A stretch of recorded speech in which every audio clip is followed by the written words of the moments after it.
Irmãos, antes de você ir para o vídeo, se inscreva no nosso canal e ative as notificações. Eu queria agradecer muito você que ficou aqui agora e dizer que nós vamos passar para o momento da pregação da palavra de Deus. Se você puder, por favor, tenha a sua Bíblia em sua mão e pegue a Bíblia agora e abra no livro do profeta Isaías, no capítulo de número 40. Isaías, no capítulo de número 40. É uma alegria muito grande poder compartilhar a palavra nessa noite.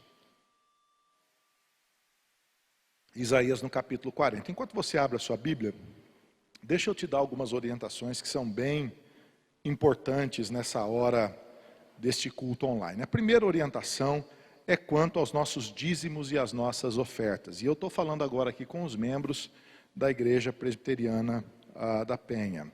Se você não é membro e quiser dar uma oferta também é muito bem-vindo, fique à vontade, mas é especialmente com os membros da Igreja Presbiteriana da Penha. Por que que nós estamos falando de dízimos e de ofertas no momento de crise? Estamos falando porque é bíblico, porque é importante, porque a igreja pratica atos de misericórdia, de cuidado, de generosidade, e a obra do Senhor, ela está avançando nesse tempo de tremenda crise. Então, para você que é membro da igreja, querido, está aparecendo aí na sua tela agora o número da nossa conta. Eu queria que estivesse na nossa tela agora o número da nossa conta.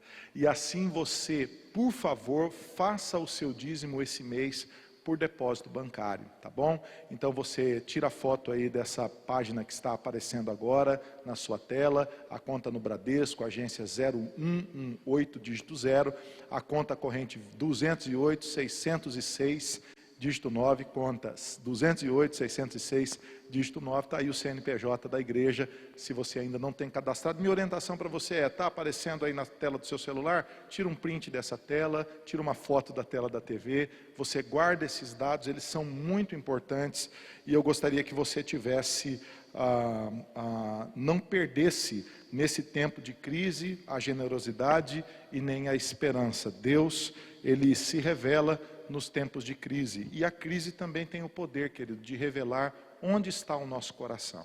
Se o seu coração é temeroso, você vai ficar muito assustado com aquilo que está acontecendo e aquilo que ainda pode acontecer.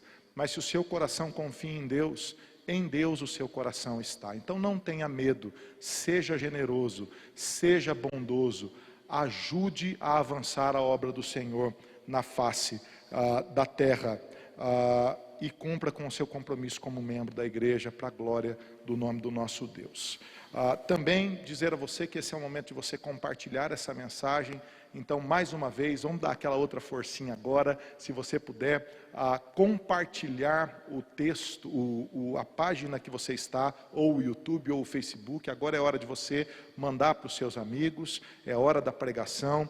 Eu queria pedir a você que, enquanto você compartilha, que você fizesse um compromisso de ficar aqui para o nosso programa logo depois do culto. Nós temos um programa estendido depois do culto, que é muito melhor que o Fantástico. Você vai ligar no Fantástico, vai estar aquele negócio de coronavírus, e falando aquela confusão, e que você não aguenta mais ouvir essa conversa, você já está informado o suficiente. E aqui no Que Palavra, nós vamos hoje responder as suas perguntas. Então, se você tem alguma pergunta, qualquer pergunta, que seja sobre esta pandemia que está acontecendo, que seja sobre a relação disso com a Bíblia, que seja sobre a postura da igreja, qualquer pergunta, você pode mandar nas nossas redes sociais.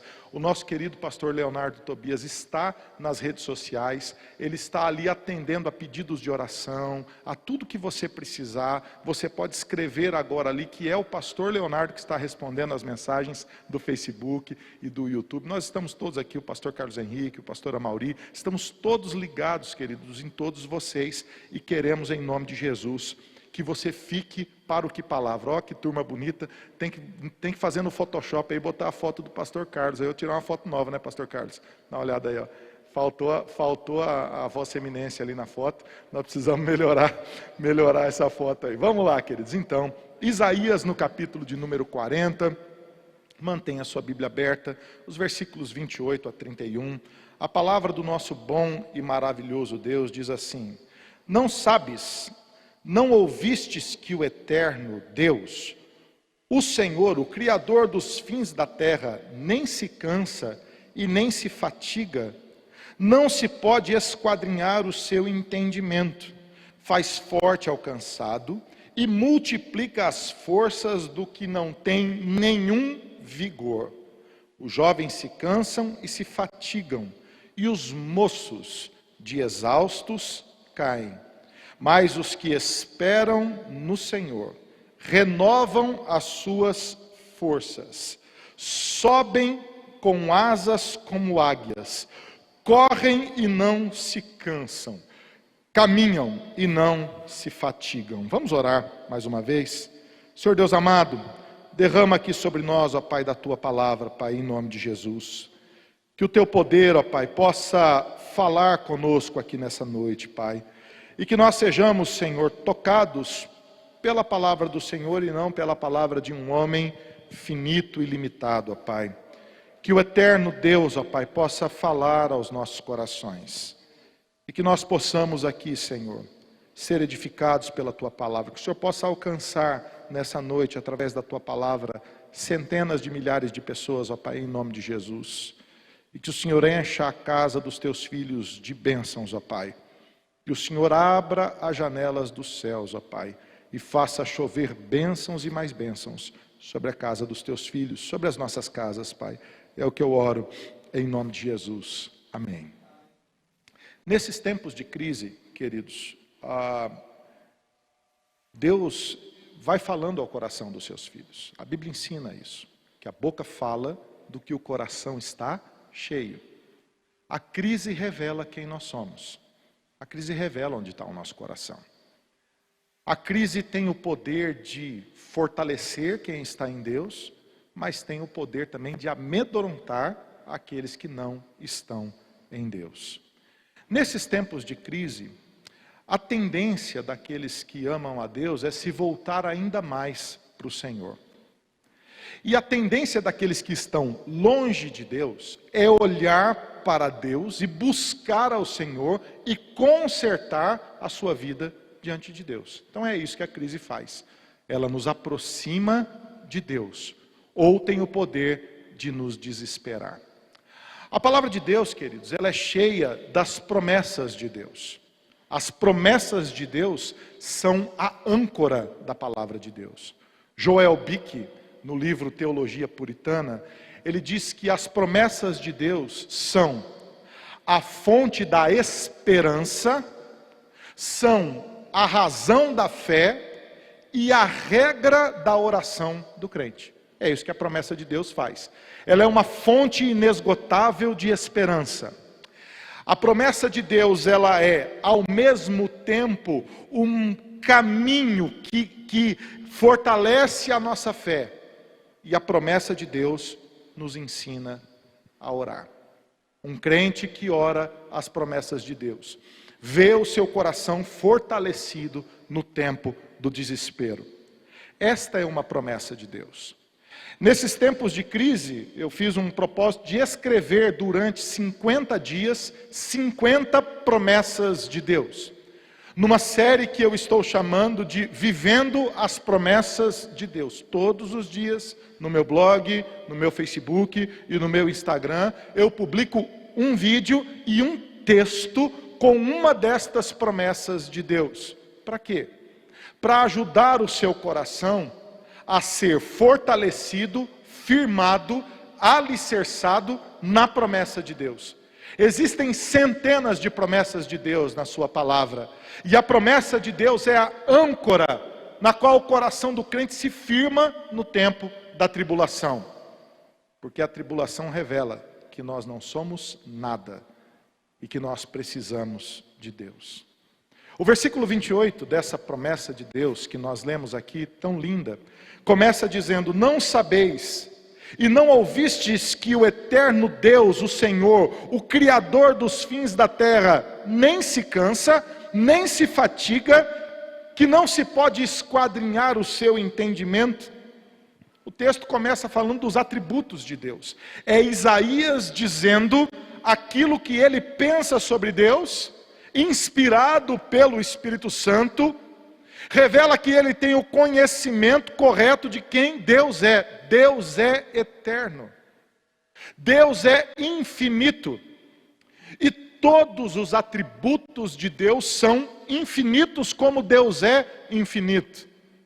Cada atributo de Deus revela a sua eternidade. A palavra eternidade, aqui no hebraico olam, significa aquilo que é indefinível no que se refere ao tempo. É impossível, olhando para frente ou para trás, definir a idade, a extensão, o tamanho de Deus. Porque Deus é eterno. Deus é infinito. Foi Deus quem disse a todo o universo: venha a vida. Foi Deus que criou cada detalhe desse universo. Deus é antes de todas as coisas. Deus é infinito.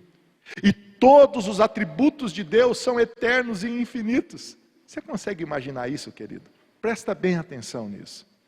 Quando você fala da beleza de Deus, quão grande é a beleza de Deus? A beleza de Deus é infinita. A glória de Deus é infinita. A bondade de Deus é infinita. O conhecimento de Deus é infinito. A paz que vem de Deus é infinita.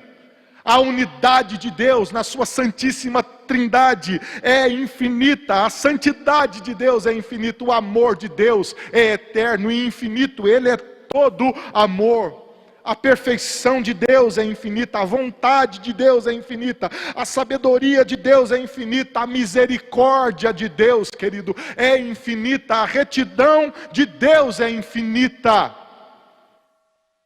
Quando Isaías escreve Deus é eterno, é isso que ele quer dizer. Ele quer dizer que Deus é infinito em todos os seus atributos, que tudo que Deus faz é perfeito, porque a perfeição de Deus é infinita, que o amor de Deus que alcança os seus filhos, que a misericórdia de Deus que alcança os seus filhos, que esta bondade de Deus que alcança os seus filhos é infinita. Não há sombra de maldade alguma em Deus.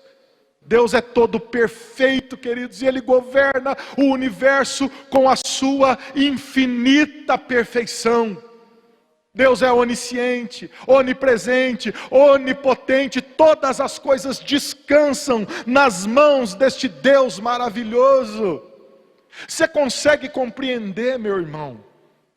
Esse Deus maravilhoso que reúne todas as águas da terra na palma da sua mão, o rio Nilo, o rio Amazonas, todos os oceanos, todos os grandes rios da terra, toda a chuva da terra, Ele reúne na palma da sua mão.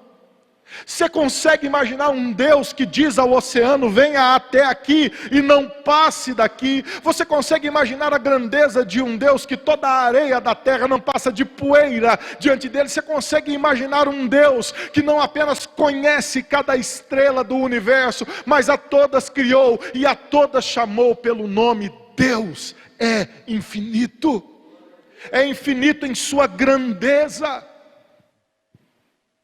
Isaías diz que Deus é criador de todas as coisas.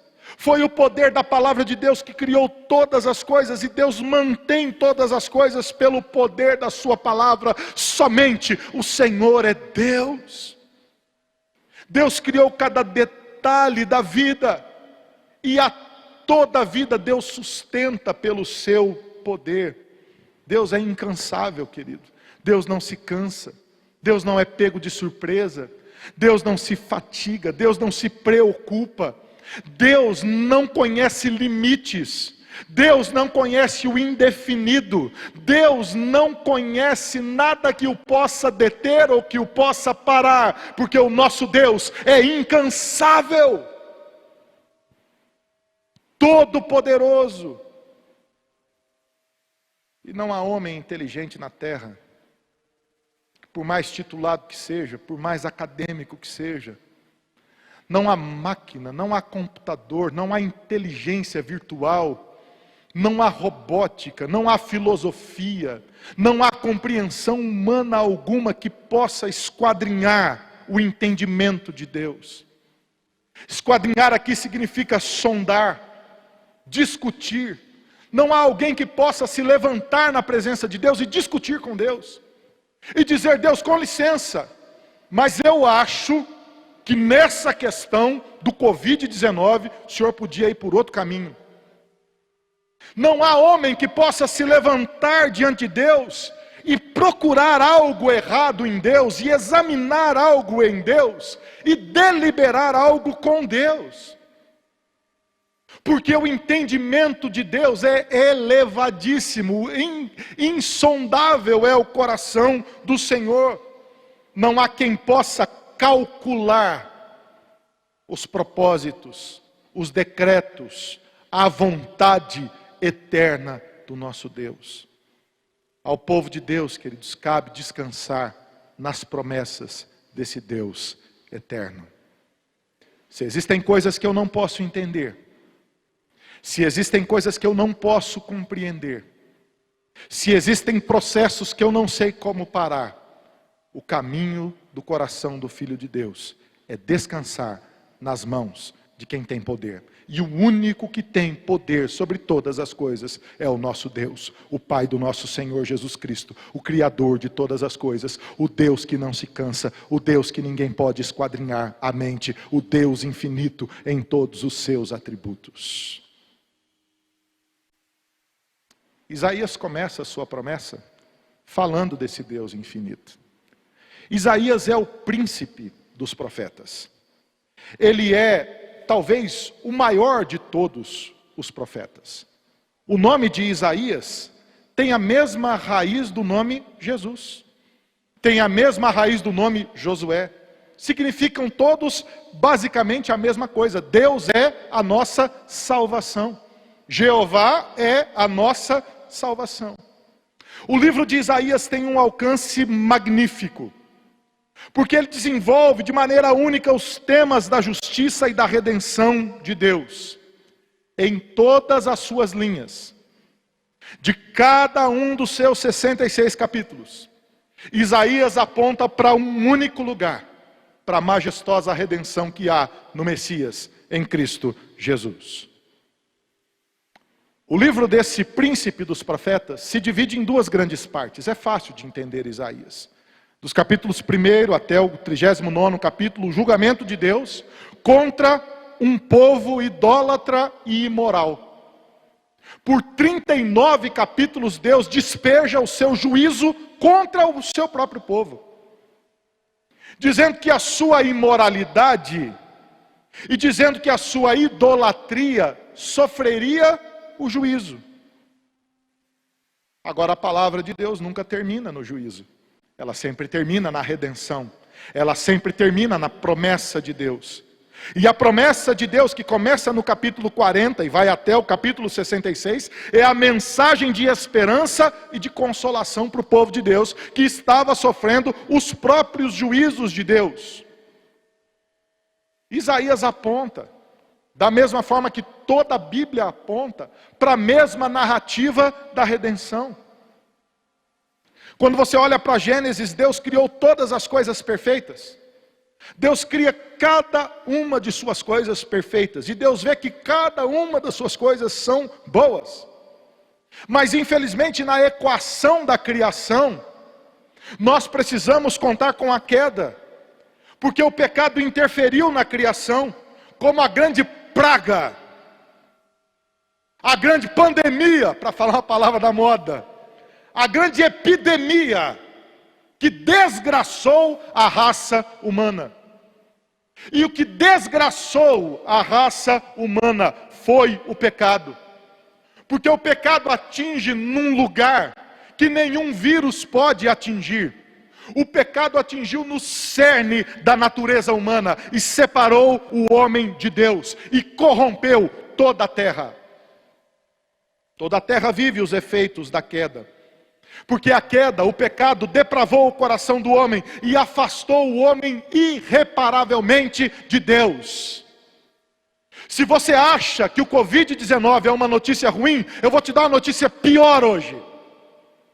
Você quer uma notícia pior?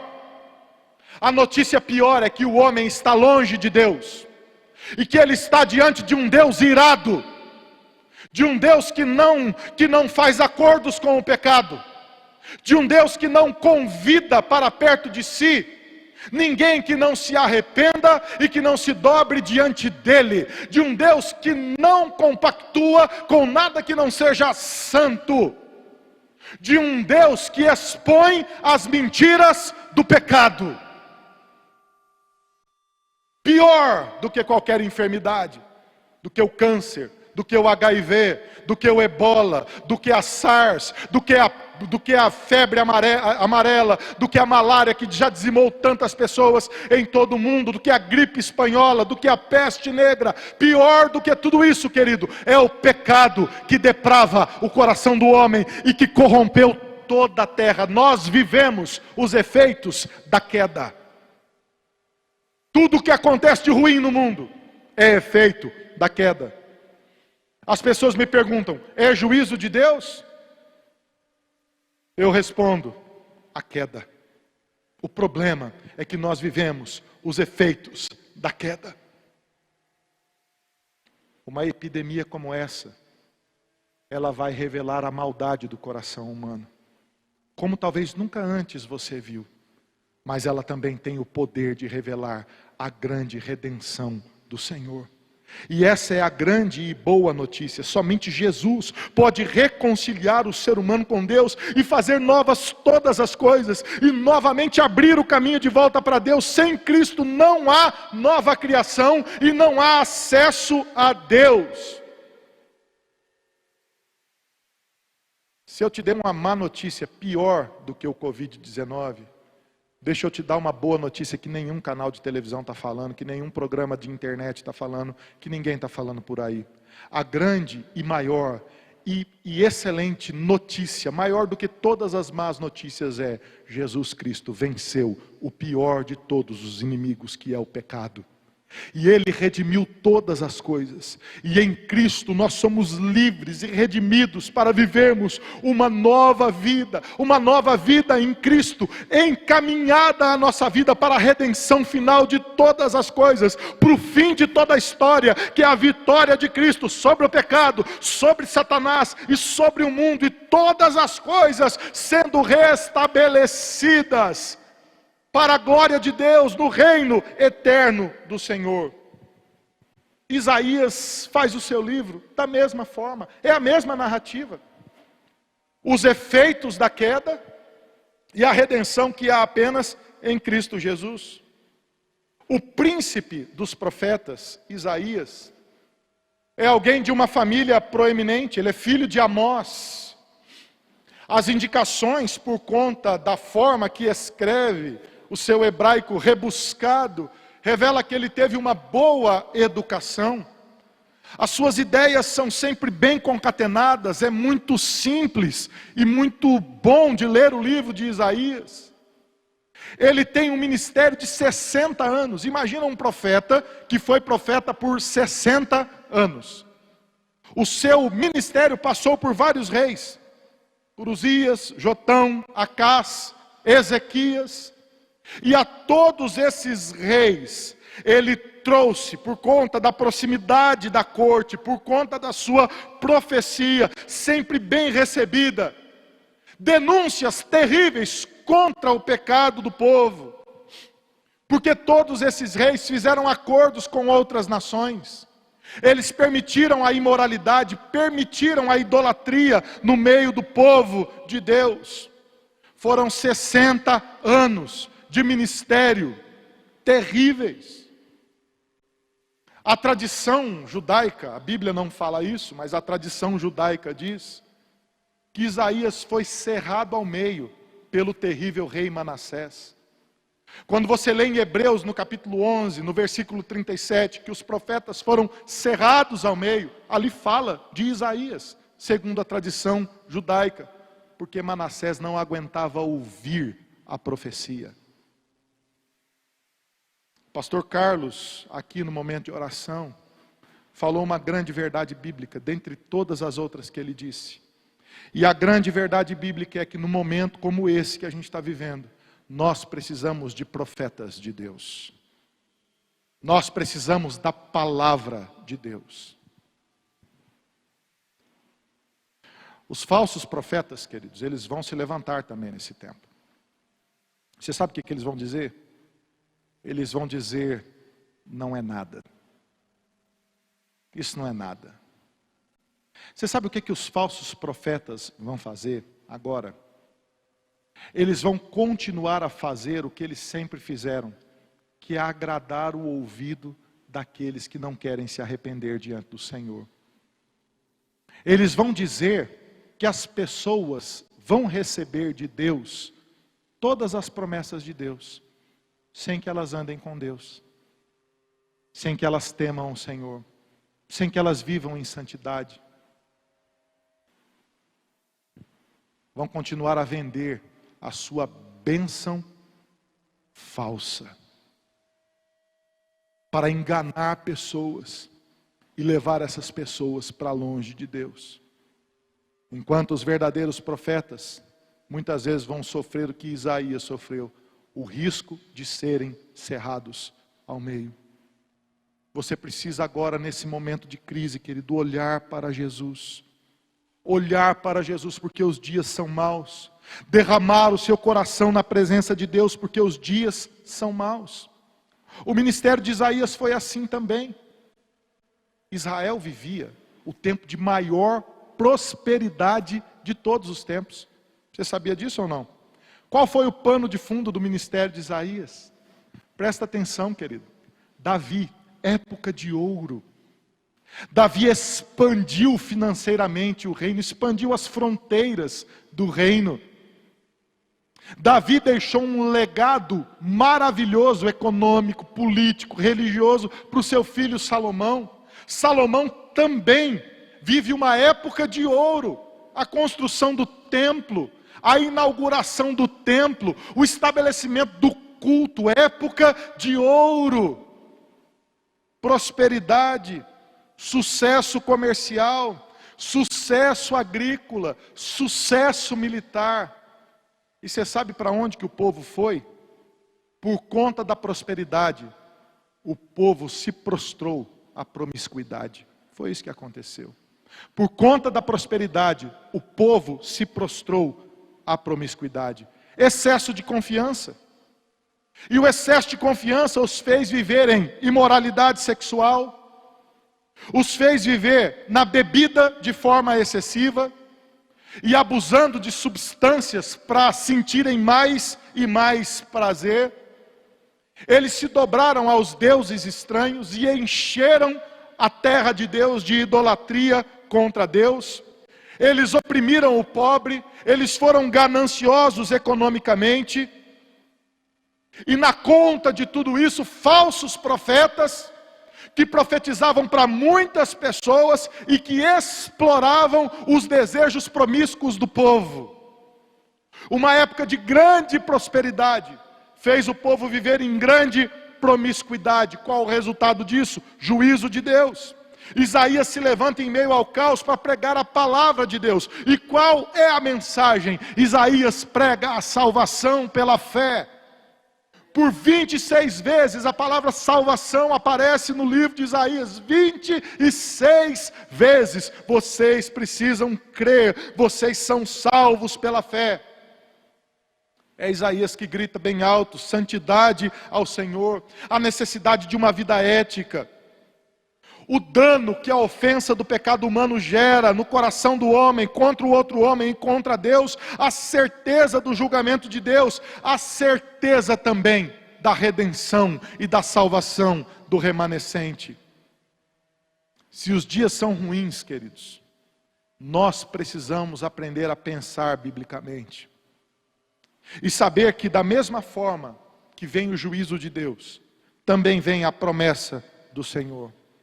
O tempo todo Isaías aponta para a promessa de Cristo. E ele apresenta todos os aspectos da glória de Cristo, do ministério de Cristo. É Isaías que fala da encarnação, da infância de Jesus, da maneira gentil como Cristo é, da sua obediência, da sua mensagem, dos seus milagres, do seu sofrimento, da sua rejeição. É Isaías que fala da morte de Cristo e da exaltação de Cristo Jesus. Da mesma forma, queridos, nós vivemos dias muito difíceis. A sociedade se orgulha da sua tecnologia. São Paulo é a cidade que nunca dorme. Está dormindo. Nova York é a cidade que nunca para. Parou. Nós confiamos nos avanços da medicina e nos grandes laboratórios que nos fazem viver. Eles não conseguem encontrar a cura para um simples vírus. Outro dia uma pessoa me procurou para conversar e nós estávamos conversando. E ele diz: rapaz, eu li um artigo fenomenal que diz que o homem que vai viver 200 anos já nasceu. Falei: oi? O homem que vai viver, o homem bicentenário já nasceu. Falei assim: como assim? Os avanços da medicina, Juliano, eles são tão grandes na nossa época que o homem vai demorar muito para morrer. Sério? Sério?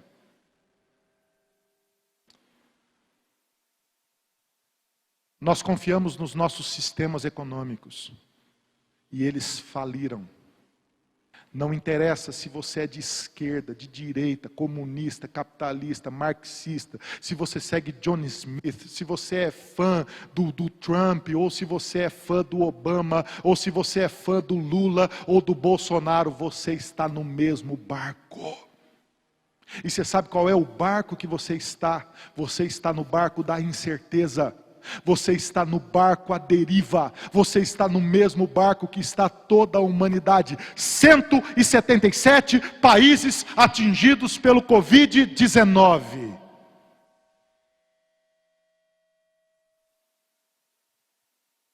Os noticiários não sabem mais o que falar. Você sabe por quê? Porque a mídia sabe dizer tendenciosamente o que quer dizer, mas não sabe dizer ao povo o que tem que ser feito. Fique em casa, mas faz o que em casa? Resolve como o problema? Fique em casa, mas como é que resolve o barulho que está dentro da alma? Fique em casa, mas como é que tira esse medo que está dentro do seu coração?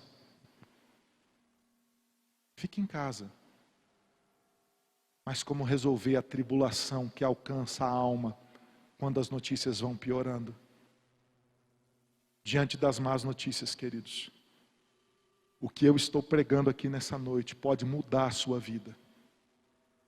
Tem o poder para mudar a sua existência e trazer esperança para o seu coração. Essa não é uma palavra de condenação, ela é uma palavra de bênção, ela é uma palavra de esperança, ela é uma palavra de salvação, mas que sim passa pelo reconhecimento de que nós somos pequenos e nós precisamos da força que está em Deus. Diante de todo esse contexto, Isaías faz 3 promessas muito simples, que apontam para Cristo Jesus. Em tempos assim, de grande promiscuidade, de grande dificuldade, você precisa se agarrar em algum lugar. E eu te convido a se agarrar na promessa de Deus, que está em Cristo Jesus. Primeira promessa: Deus fortalece a sua vida. Ó que notícia maravilhosa. Deus fortalece a sua vida. Deus fortalece a sua vida. Deus faz forte ao cansado. Você está cansado? Eu também. Nós todos cansamos. Mas é Deus quem fortalece a nossa vida. A força de Deus é inesgotável, ela é fonte de todo poder. A única coisa que Deus pede para os seus filhos é que eles descansem no seu poder. Mas o que é ser forte? Você já parou para pensar? O que significa ser forte? Eu gostaria de ser forte como?